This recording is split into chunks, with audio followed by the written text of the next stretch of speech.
We adore you. We glorify you. We give you thanks for your great glory.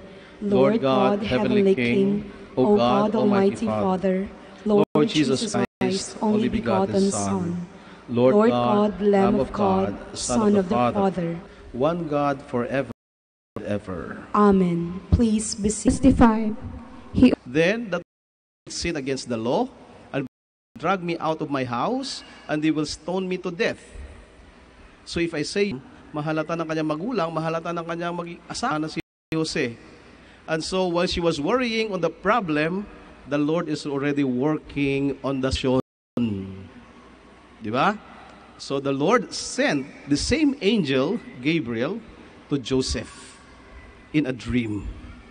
And then told Joseph, do not worry. Your wife Mary is conceiving a son special. In fact, I'm giving you also another important task. Ang ginagawa ko naman ay kagustuhan ng Diyos. Hindi ako pababayaan ng Diyos. At ganun din ang sinasabi ng mahal na ina sa atin. If we are inspired today, we are expressing that inspiration and devotion to her on her birthday, we follow the same example. If we are faithful to God, and if we are open to the promptings of the Holy Spirit, and we say yes to the will of God, God will not abandon us. God will do everything for us. She was made great because of her yes to God. Na ito, buwan ng kanyang kawan, kung meron kayong time, dumaan kayo sa museum, may makikita kayo na mas espesyal tungkol sa ating mahal na ina. Ano ito? Ang ating mahal na ina bilang isang bata. No, iba't ibang koleksyon na nanggaling sa iba't ibang mga deboto, no, dinala dito sa ating museum yung kanilang mga imahen ng ating mahal na ina bilang isang bata. No, you will find her Mary there, our Blessed Mother, as a baby, as an infant, and then as she grows into a little girl. No, para doon, para kakaiba namang karanasan, makita natin sa kanya na katulad natin, naging bata rin pala si Maria. No, naging katulad natin, dumaan din sa pagkabata hanggang sa naging tinanggap niya ang kanyang misyon mula sa Diyos. And it would remind us, no, of how human our Blessed Mother is.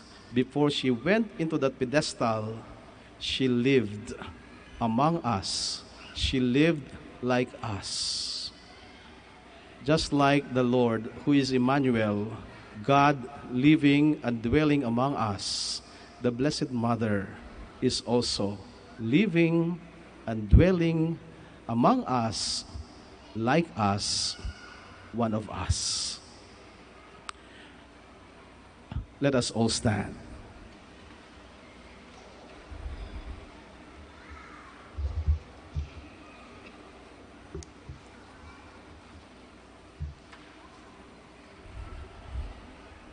In the birth of Our Lady, we see the Father's plan for the world's redemption entering its final stage. With her at our side, let us pray to God who created her, full of grace. And in every prayer, we say, through the intercession of Mary, bless us, O Father. Through the intercession of Mary, bless us, O Father, that the Church may fearlessly proclaim the gospel committed to her by Mary's Son. Let us pray to the Lord.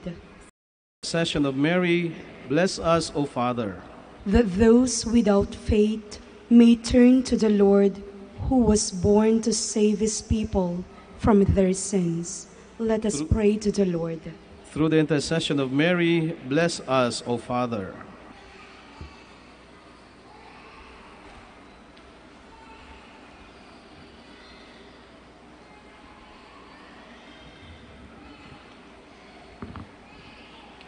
Blessed are you, Lord God of all creation, for through your goodness we have received the bread we offer you, fruit of the earth and work of...